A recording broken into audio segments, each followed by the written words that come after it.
Hey, welcome everyone. Great to see you. We're in this series, starting our Soul Revolution series last week, and I heard about a young pastor, not a young pastor, a new pastor to a church, went to a church, and so all the people, want to hear the new pastor, how he's going to do, and he taught on loving God and loving others, and the people went, yeah, that's pretty good, okay, not bad. The next week he comes back and he teaches on the same thing.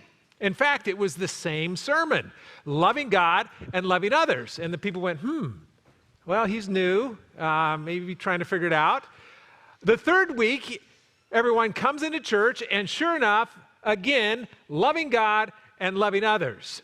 Well, by this time, the chairman of the pulpit committee decided to have a little talk with the new pastor and said, hey, you've taught the same sermon now for 3 weeks in a row, and we were hoping for a little bit variety in the messaging, the whole thing. And the pastor looked at the chairman of the pulpit committee and said, well, as soon as you start doing this one, I'll switch sermons.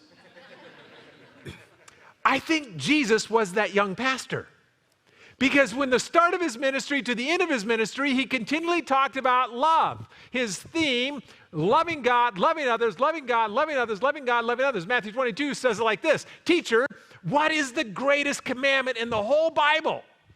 Oh, that's easy, he replied. Love the Lord your God with all your heart, with all your soul, with all your mind. He's talking about love, man, all that you've got, put it in there. And the second one is like it. Love your neighbor as yourself. Everything fits in this one thing.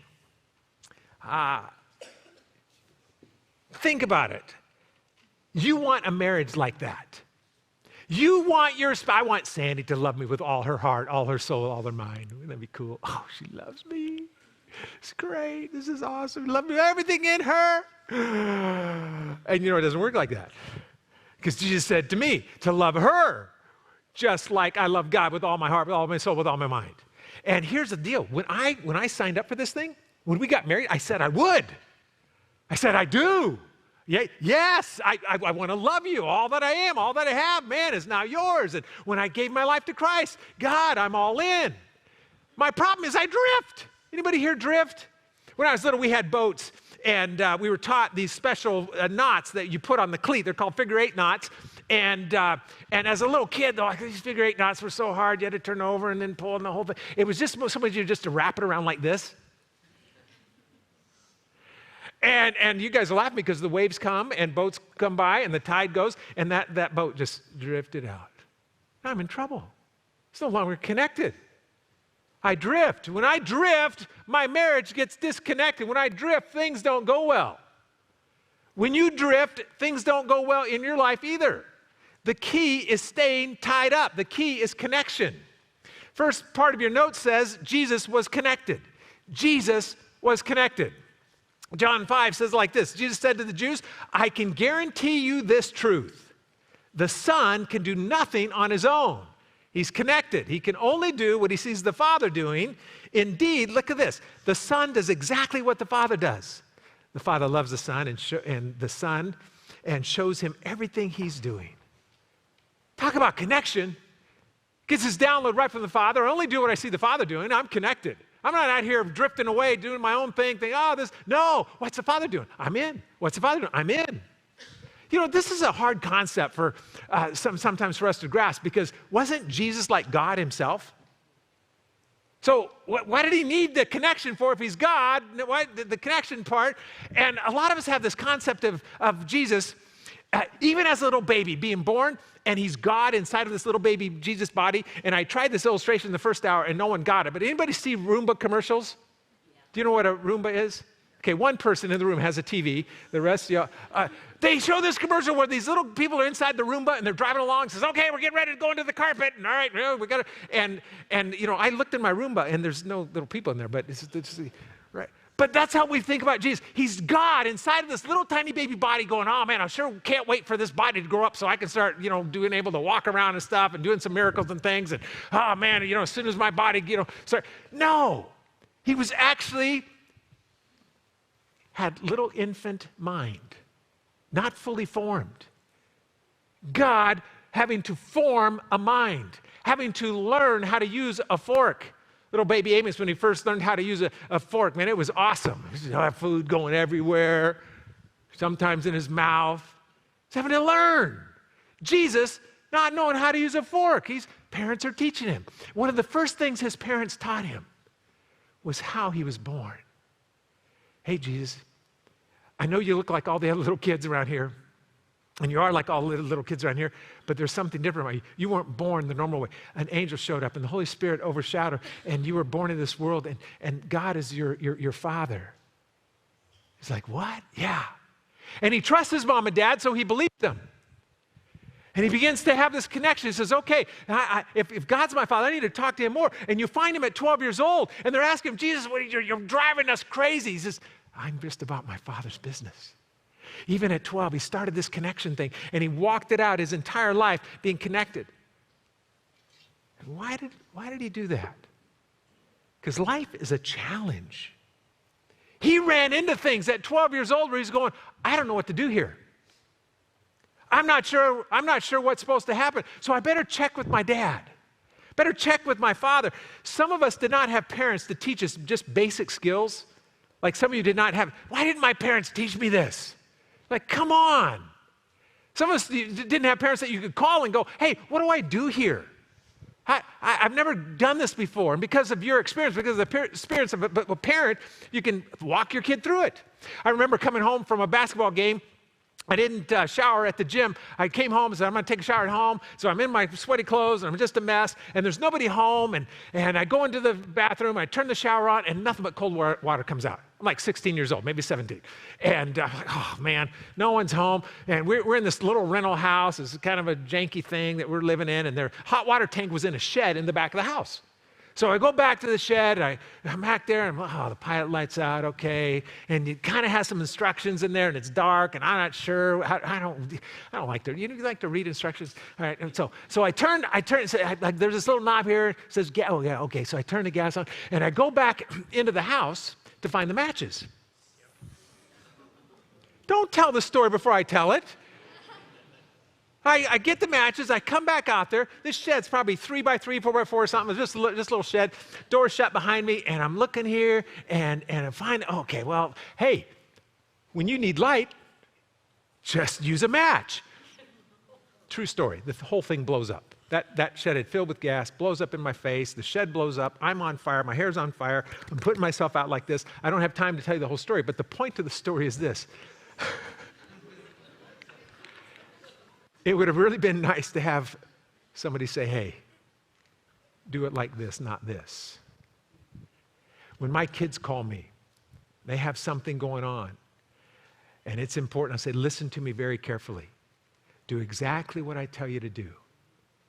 And they listen because they love me, and they know I love them, and they know I'm for them, and they'll listen and say, okay, Dad, what's next?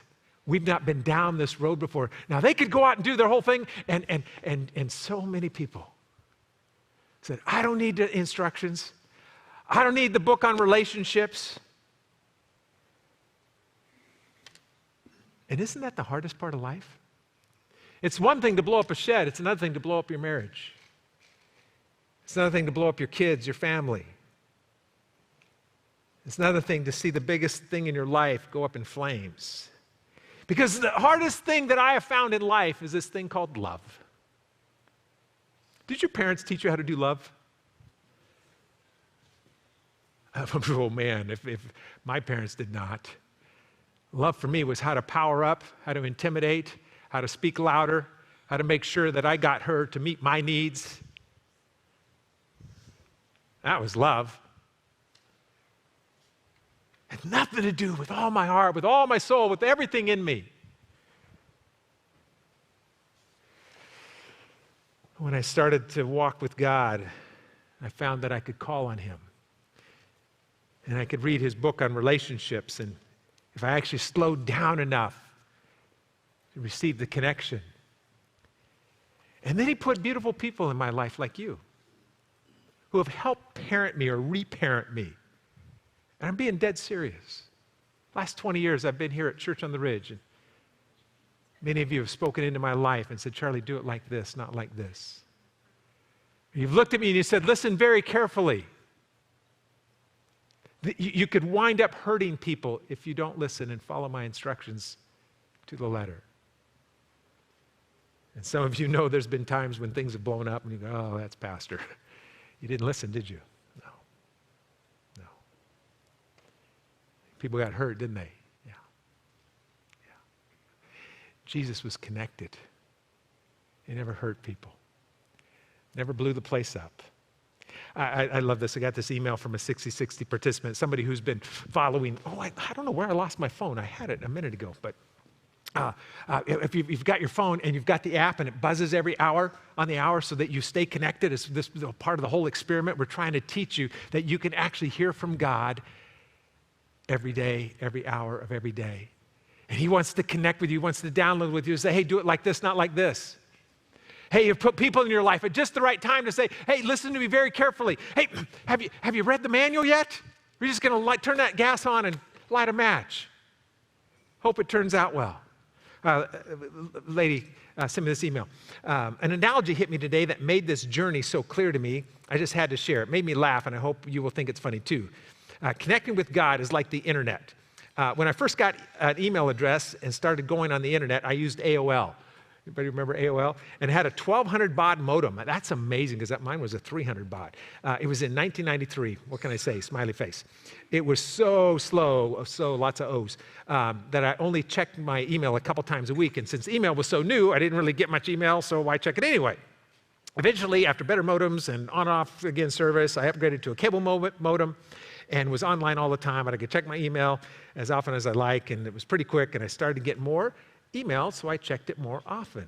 I graduated to a BlackBerry and then to a smartphone, and now I'm connected every day, all day.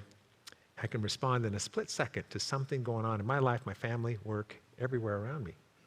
Sometimes I even wake up in the middle of the night and sneak a check on my social media. With God, I'm at the cable modem right now. I'm hitting send and receive every hour. I start getting more emails from him. When I need support, he is there. When I don't need support, but just want to see that I'm on the right path, he is there. When I wake up in the middle of the night from a nightmare, he is there. I'm starting to see how you can get addicted to talking to God. Things go so much smoother when I do. Anyway, I got a kick out of remembering my 1200 baud modem days. I thought I'd share. I wasn't going to at first. I just wrote it down in my journal and kept reading, but I kept feeling a pull to tell you guys, and maybe so you knew that I was doing okay and that this whole let's change your life through this experiment thing is working. Love you guys. Thank you, Church on the Ridge, for saving our family. You can email me your story, charlie@churchontheridge.org. We're going to do a vlog. You guys know what vlogs are? It's an old word, too. It's about when 1200 baud modems came out. But right in the hall, we have a vlog spot. Just step in there and punch the button and say, hey, I was going through my life and my phone went off, my app went off and gave me this push notification, and here's what happened. Love to hear it. Love to share your stories. Jesus was connected, constantly getting the download from the Father. Number 2, disconnection leads to death. Disconnection leads to death. Just not today. Just not today. You wondered why this plant was here. Let's see, what do I want to do here? Yeah, this looks like a good one. Wow. Got the whole deal. Little guys, lots of leaves, this little thing here, this little guy right here. Don't let me be your arborist. Ouch. Poor little plant. This thing, it looks green, looks nice, nice little plant. But I could leave it here. Next Sunday, you come back and go, oh, it's still green. Well, still, it's probably all right. 2 Sundays from now, you're going to look at it and go, well, that thing could use some help. 3 Sundays, it's going to be a little shriveled. Leaves are going to start looking a little wilted. A month from now, why doesn't somebody just throw this thing away? Right? That thing's dead. So many of us start our lives and we're full of vim and vinegar and we look alive and we look vibrant. And you started your marriage this way. Man, it was awesome. We're so happy. We're just excited. And you wondered why 2, 3 years, 6 years, 20 years, all of a sudden this marriage is not working. When it was so alive. It started dying the moment it got disconnected, just not today. John 15, Jesus says it like this: I am the true grapevine, and my Father is the gardener. He cuts off every branch of mine that doesn't produce fruit, and he prunes the branches that do bear fruit so that they will produce even more. You have already been pruned and purified by the message I've given you. See if you see a theme starting here. Remain in me. I will remain in you. For a branch cannot produce fruit if it's severed from the vine, and you cannot be fruitful unless you remain in me. Yes, I am the vine, you are the branches. Those who remain in me and I in them will produce much fruit. For apart from me, you can do nothing. Oh, that's not true. I can do something. Man, I've done all kinds of things. Sure, looks good. Today.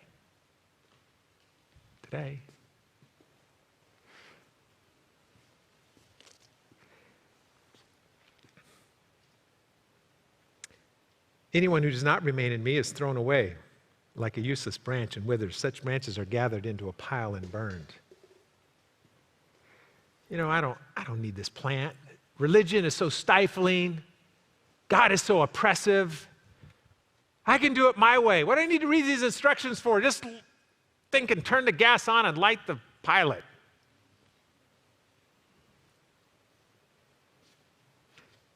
And you don't die today. But over time, the marriage shrivels, the money shrivels, the joy shrivels. You wonder what happened. We were so full of life.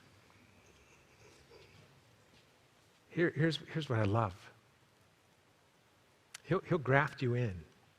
He'll graft you in. I have an apple tree in my backyard. It's got 3 different kinds of apples on it, these branches. I don't know how they did that, but there's three kinds of apples. It's amazing. Disconnection leads to death, just not today. Number 3, connection leads to life. Today. He goes on, he says, but if you remain in me and my words remain in you, you may ask anything you want, and it will be granted. When you produce much fruit, you are truly my disciples. This brings great glory to my Father. I have loved you even as the Father has loved me. Remain in my love. When you obey my commandments, you remain in my love, just as I obey my Father's commands and remain in his love. I have told you these things that you will be filled with joy. Yes, your joy will overflow. Is that amazing? I could ask every one of you in here, what do you want out of life? And you would tell me, you want this. I want joy to overflow. Oh, you may tell me, oh man, when my wife and I go on this vacation, then it will be great. Hey, when we get this new beach house, then it'll be amazing. Hey, we're getting a new job. When I get this promotion, then it's going to be awesome. And everything you're telling me is, I just want joy. And you're using all these other things that eventually do what? Look great. And they are. There's a nice little twig here. But eventually, shrivels up and dies. Jesus says, hey, come to me. Come to me.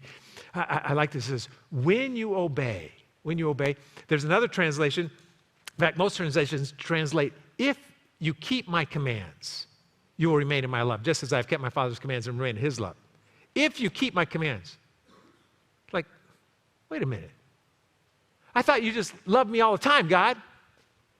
You mean your love is conditional? You mean I thought you just like love people. And realistically, that's exactly what the Bible says. He loves people. But if my teenage son comes to me and says, Dad, I want to take the car out tonight. It's no, son, it's snowing, it's icy roads, I think you should stay in. Dad, I'm 17, I've been driving for like 6 months. I know what I'm doing. Dad, you're just so stodgy. You're just like so oppressive. I can't even believe that you would say that, Dad. All my friends are out driving. Oh, I can't. And, well, see, a loving father would say, look, I love you. I would be a bad dad to let you go driving in this. But that kid decides, I'm going to sneak out. I'm stealing the keys, I'm taking the car, and I'm going to drive away in the snow. Now, has the father's love diminished any bit for that child? No. But he is not under the father's safety and care and protection. So he does not feel the love of God because he's over here. When I'm here, grafted in, I don't get to light matches when the shed is filled with gas. I don't get to poke the bear and push my wife over the edge until she gives me my way. I don't get to power up and push. Oh, I can.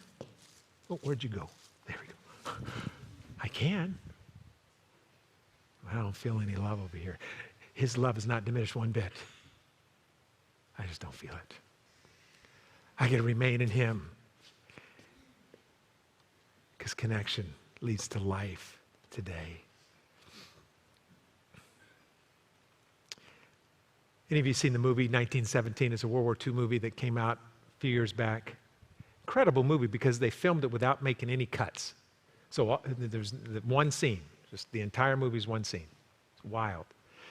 The story behind the movie is there's a army that is heading into this battle. They got bad information that was actually sent by the enemy that said, hey, go here and take on this army. And it was a trap, lead them into a trap. So over 2,000 people are going to get killed in this thing. Well, the communication lines had been cut. And in the military, communications is not just the telephone lines or the telegraph lines or whatever. It's the actual lines, the support, the weapons, the reinforcements, the ammunition, all the stuff. And that line gets cut, none of that stuff gets through. There's no connection. Well, that communication had gotten cut. Well, the commanders back at the base knew what was going to happen. They had to get the message through, reestablish this communications line, so they chose two men. Said, guys, we need you to go through enemy territory. It's going to be miles through minefields, machine gun nests, terrible things. We don't even know what's out there. World War I. Our best efforts have been planes going over trying to take pictures, but it's going to be bad. These two guys got voluntold, and so one of them's brother was in the army. That's how they actually convinced them to go. Said, hey, this is for your brother. Your brother will die if you don't go. And so they take off. One of the guys actually loses his life on the way. The other one, through all these atrocities, these terrible things he's going through, could have at any point in time said, you know what, I'm done. I'm not going to obey the order. This was a stupid order anyway. And who would send people through this stuff to lose their life? No, I'm not going to do it. You know what they call dereliction of duty? Somebody falls asleep at their guard post. It's a court-martialable offense because it's likened to treason. You have let the enemy have his way by derelicting your duty.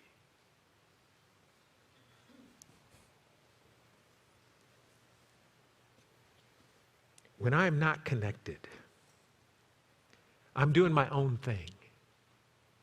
It's likened to treason. See, connection requires love, real love. Jesus, once again, he says all through here, remember his whole message was the same thing over and over again. He says, my command is this, love each other as I have loved you. Remember this next line, greater love has no one than this, to lay down one's life for one's friends.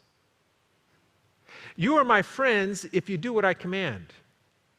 I no longer call you servants because a servant does not know his master's business. Instead, I have called you friends.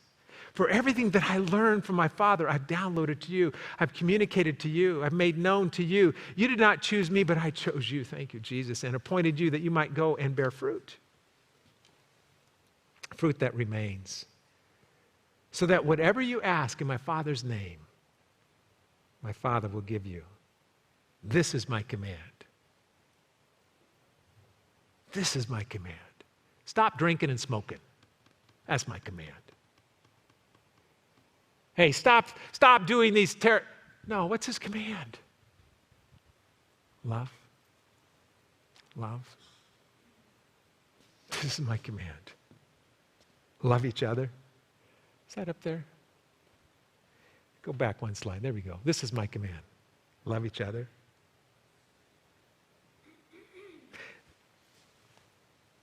That's what I want. See, you can't see the traps that the enemy's laid for you. You can't see what the enemy's planned. He's tried to cut off your communication. And all you want is love. All you want is what he promises. And then he tells us that we can pray and ask for anything. Isn't that cool? We can pray and ask for anything in the Father's name, and he'll give it to you. That's amazing. I want that kind of love.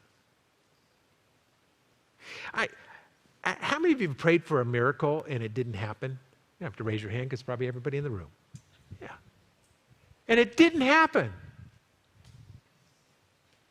He says love, and he'll love us, and he wants to shower us love and stay connected, and we're loved, and he'll make sure that we win. And hey, any sensible person would have agreed with your prayer for the miracle. Would have said, yes, that person doesn't deserve what they're going through. This person deserves healing. This person should be. That's odd. And you go, hey, come on. All you talked about was love, and any sensible person, assuming everyone who's sensible can see what God sees and knows what God knows. And they have all knowledge. Because let's be honest with each other, that's not true.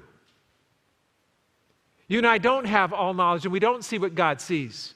We can't see where the communication's been cut.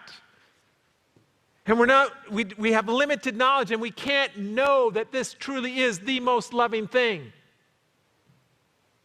And somehow we put ourselves in the place of God and say, God, you are wrong. This is not love. Why don't you?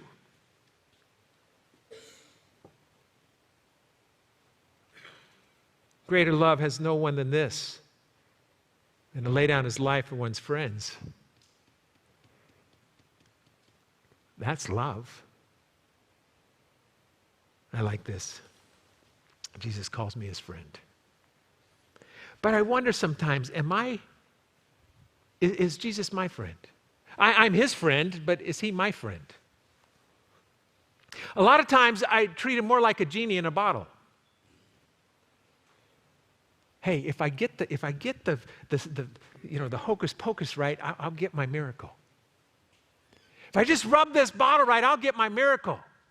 See, I can ask whatever I want in the Father's name, in the Father's name, in the Father's name. I'll get a few more people genieing with me. Hey, can you genie with me? Just in the Father's name. We get enough people rubbing on this genie lamp, because we know any sensible person would say, yes, that's love.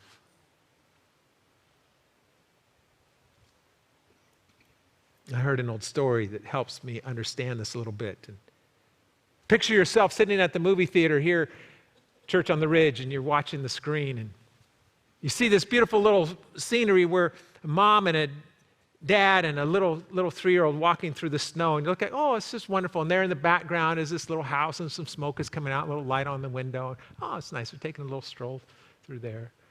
And the movie's going on, and all of a sudden, this mom takes this little boy and starts shaking this little boy. Like, what is she doing? It's a little kid. Why is she shaking him?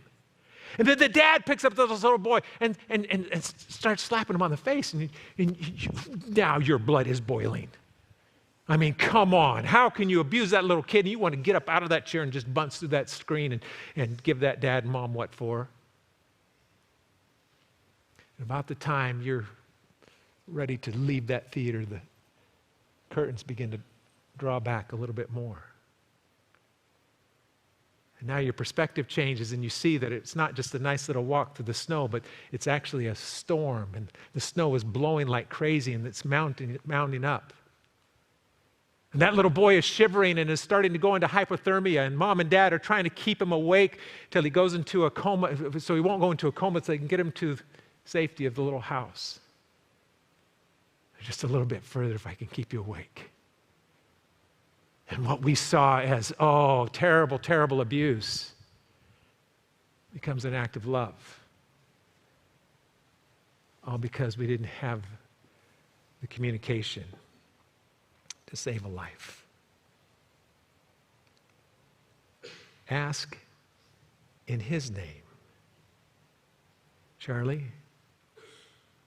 are you willing to lay down your life to love? See, most of my girlfriends, most of us, girlfriends, boyfriends, spouses, they become our genie in the bottle. If I get the formula right, wow, she's going to blow my mind. She's going to meet all my needs. This is going to be wonderful. I just get the formula right. Pastor, how come she won't? How come she's not? Oh, yeah, tell me how to get the genie out of the bottle. Pastor, come on, give me some tools, give me some tips, give me some stuff. Oh, love. I'm doing that. Oh, well, wait a minute. Greater love has no one than this. Paul said it like this, husbands, love your wives like Christ loved His church. And if you grew up in church and you're a man, you forgot about this part. Because it says, and gave Himself up for her. There's the genie. All your heart, all your soul, all your mind. And I can't do it over here. I shrivel up and die. And neither can you. Let me pray. Father, I need you in my life. I need you in my heart. I need you in all that I am, all that I have, God. I once again, Lord, make it a bold confession that's impossible for me to keep in my strength. I want to love. I want to really love. I want joy to overflow in my life, in my home, in my kids, in my community.